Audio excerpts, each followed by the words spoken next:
वंदे मातरम मित्रों, आप सभी का धर्म विज्ञान चैनल पर स्वागत है। मित्रों, आज हम बात करेंगे 2 जून 2026 को बृहस्पति के ट्रांजिट की, जो कर्क राशि में हो रहा है। धनु राशि से कर्क राशि 8वीं राशि है, यानी धनु राशि के अष्टम भाव में बृहस्पति जा रहे हैं। इस वीडियो में हम बात करेंगे कि धनु राशि के अष्टम भाव में बृहस्पति के जाने से धनु राशि वालों को किन किन क्षेत्रों में फायदा होगा और उन्हें किन किन क्षेत्रों में सावधानी बरतनी। चूंकि यह वीडियो मून साइन पर आधारित है, अतः जिनकी चंद्र राशि धनु है अथवा धनु लग्न है, उन्हीं के लिए यह वीडियो है। मित्रों, चर्चा आगे बढ़ाने के पहले आप सभी से एक विनम्र निवेदन कि अगर आप पहली बार इस चैनल पर आए हैं तो धर्म विज्ञान चैनल को सब्सक्राइब अवश्य कर लें, और अगर आपको लगे कि यहाँ दी गई जानकारी ज्ञानवर्धक है तो वीडियो को लाइक करें और शेयर अवश्य करें। आइए मित्रों, अब बगैर देर की चर्चा को आगे बढ़ाते हैं। बृहस्पति की 3 दृष्टियां होती हैं: 5वीं दृष्टि, 7वीं दृष्टि और 9वीं दृष्टि। कहा जाता है कि बृहस्पति की दृष्टि में अमृत है, अतः वह जिन भाव पर दृष्टि डालते हैं वह भाव शुभता से भर जाता है। परंतु बृहस्पति के विषय में यह भी कहा जाता है कि वह जहां बैठते हैं वहां हानि करते हैं, अर्थात स्थान हानि करोति। यहाँ हम आपको बता दें कि बृहस्पति के ट्रांजिट की चर्चा इसलिए भी महत्वपूर्ण हो जाती है क्योंकि ये एक राशि में 12 महीने तक संचरण करते हैं। इस पूरी चर्चा को, पूरे ज्ञान को कायदे से समझने के लिए आइए हम लोग चार्ट पर चलते हैं। और ये मित्रों, जहां पर 9 नंबर लिखा हुआ है, ये काल पुरुष की कुंडली के अनुसार प्रथम भाव है, और जहां पर 4 नंबर लिखा हुआ है वो काल पुरुष की कुंडली के अनुसार अष्टम भाव है। और गुरु का 2 जून को ट्रांजिट यहीं पर हो रहा है। जैसा कि पहले बताया जा चुका है कि गुरु जहां बैठते हैं, बृहस्पति जहां बैठते हैं, वहां उन्हें कहा जाता है कि स्थान हानि करोति। और यह अष्टम भाव हमारे जीवन में होने वाली अचानक घटनाओं, हमारे दुर्घटनाओं और आयु, मृत्यु तथा गुप्त धन एवं ससुराल से संबंधित है। ऐसी जगह पर जहां नकारात्मक चीजें होने वाली हों, वहां पर बृहस्पति के प्रभाव से ये सभी चीजें समाप्त होंगी। फिर भी मैं यहाँ कहूंगा कि लीवर से संबंधित, पेट से संबंधित अगर कोई समस्या है तो उसमें लापरवाही नहीं बरतनी चाहिए। हालांकि कोई मेजर दिक्कत नहीं दिखाई देती। जैसा कि पहले चर्चा हो चुकी है कि बृहस्पति की 3 दृष्टियां होती हैं। प्रथम दृष्टि 5वें भाव पर जाती है, और यहाँ पर प्रथम दृष्टि 5वें भाव पर जो पड़ रही है, जहाँ 8 नंबर लिखा हुआ है, और काल पुरुष कुंडली के अनुसार ये 12वां भाव है। और 12वां भाव हमारे जीवन के अनावश्यक खर्च, हमारे जीवन में अस्पताल के अनावश्यक खर्च या कोर्ट कचहरी के अनावश्यक खर्च को दर्शाता है। और इन जगहों पर बृहस्पति की दृष्टि पड़ रही है, प्रथम दृष्टि, जो कि 5वें भाव पर पड़ रही है, तो यहाँ पर इन चीजों से निजात मिलेगी। अगर हम हॉस्पिटल के खर्चे से परेशान हैं, वहां से मुक्ति मिलेगी। अगर कोर्ट कचहरी से परेशान है, वहां से मुक्ति मिलेगी। और अगर अनावश्यक हमारे जीवन में खर्चे ज्यादा बढ़ जाते हैं, बचत नहीं कर पाते हैं, तो वहां से भी काफी कुछ निजात मिलेगी। अब आइए बात करते हैं बृहस्पति की दूसरी दृष्टि की, जो कि सप्तम भाव पर पड़ती है।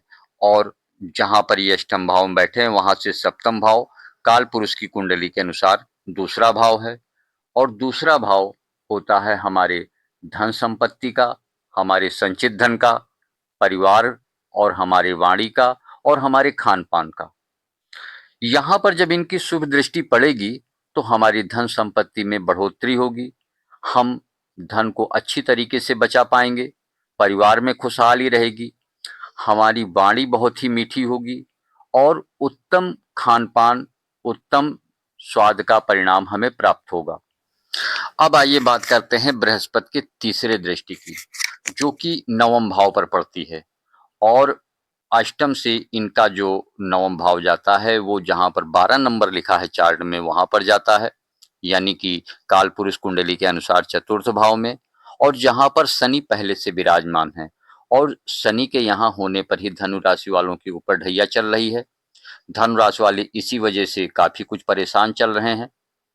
यहाँ पर एक बात हमें ध्यान रखना चाहिए कि शनि देव एक ऐसे देव हैं जो कि किसी से नहीं दबते हैं, उनके ऊपर किसी का कोई जोर नहीं चलता है। दो ही लोगों का आज तक जोर चला, एक तो हनुमान जी का और दूसरे बृहस्पति देव का। बृहस्पति देव चूंकि देवताओं के गुरु हैं, इसलिए शनिदेव उनकी इज्जत करते हैं, उनका सम्मान करते हैं। और जहां पर गुरु की दृष्टियां आती हैं या बृहस्पति स्वयं होते हैं, वहां पर शनिदेव बिल्कुल सामान्य स्थित की तरीके से व्यवहार करते हैं। अब चूंकि यहाँ पर गुरु की दृष्टि पड़ रही है नवम भाव की, तो यहाँ पर शनि की ढैया की प्रभाव में काफी कुछ कमी आएगी, यानी धनु राशि वालों को काफी राहत महसूस होगी। और ये 12 महीने चूंकि यहाँ पर रहेंगे, एक राशि में 12 महीने संचरण करते हैं लगभग, तो तब तक जब तक यहाँ पर गुरु की दृष्टि रहेगी और जब तक गुरु ट्रांजिट करेंगे नवम भाव में, तब तक शायद शनि की ढैया भी लगभग लगभग खत्म होने वाली ही होगी।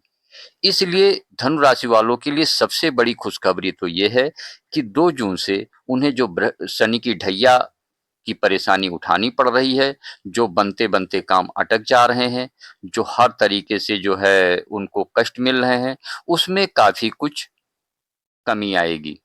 अब चूँकि चतुर्थ भाव होता है माता, भूमि, भवन, वाहन, सुख और सुविधाएँ का, मानसिक शांति का, तो यहाँ पर सभी धनु राशि वालों को भूमि, भवन से भी लाभ, वाहन का सुख भी मिलना, नई गाड़ी खरीदना, वो चाहे।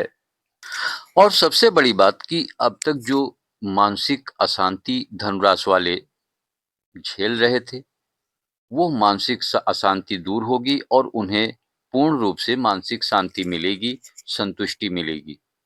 यहाँ पर मैं बता दूं कि यह एक जनरल प्रेडिक्शन है, साथ में ये भी देख लेना चाहिए कि जातक के ऊपर दशाएं कौन सी चल रही हैं, कौन सी दशा चल रही है, महादशा किसकी है, अंतरदशा किसकी है, इसको जरूर देख लेना चाहिए। क्योंकि जो महादशा या अंतरदशा चल रही होती है, वो ग्रहों के परिणाम में न्यूनता भी ला सकती है और उनकी बढ़ोतरी भी कर सकती है। परंतु यहाँ पर मैं कुछ एक उपाय ऐसे बता रहा हूँ जो कि गुरु के इस ट्रांजिट को और गुरु की सुविधा को कई गुना बढ़ा देंगे, अगर आप इन उपाय को अपनाते हैं। और वो उन उपाय में सबसे बड़ा तो ये उपाय सभी को नित्य प्रति करना चाहिए। जितने भी धनु राशि के लोग हैं, उनमें सबसे बड़ा उपाय है कि रोजाना विष्णु सहस्त्र नाम का पाठ, अगर आप पाठ नहीं कर सकते हैं तो आप अपने मोबाइल में लगाकर चला सकते हैं, उसे सुन सकते हैं। इसके अलावा जब भी आप प्रातः स्नान करें तो उसमें हल्दी जरूर डाल लें, थोड़ी सी 2 चुटकी पीसी हुई हल्दी डालकर अगर आप स्नान करते हैं और नित्य प्रति पूजा करते वक्त हल्दी का टीका जरूर लगाते हैं, तो विष्णु सहस्त्रनाम, हल्दी, चुटकी भर हल्दी डालकर स्नान और हल्दी का टीका, ये 3 ऐसे महत्वपूर्ण उपाय हैं जो बृहस्पति के इस ट्रांजिट से मिलने वाले लाभ को कई गुना बढ़ा देंगे और इसका आप पूर्ण रूप से फायदा उठाएंगे। इसके अलावा जो व्यक्ति आपसे बड़े हैं, जो लोग आपसे बड़े हैं, जो विद्वान हैं, जो ब्राह्मण हैं, उनका सम्मान, उनका आशीर्वाद लेना, यह बहुत बड़ा लाभ देता है बृहस्पति को पावरफुल बनाने में। अगर आप ऐसा करते हैं तो भी आप अपने बृहस्पति की ऊर्जा को पूर्ण रूप से प्राप्त करते हैं और उनकी सुविधा और कई गुना बढ़कर लाभ आपको प्राप्त होता है। मित्रों, आज की चर्चा यहीं पर समाप्त होती है।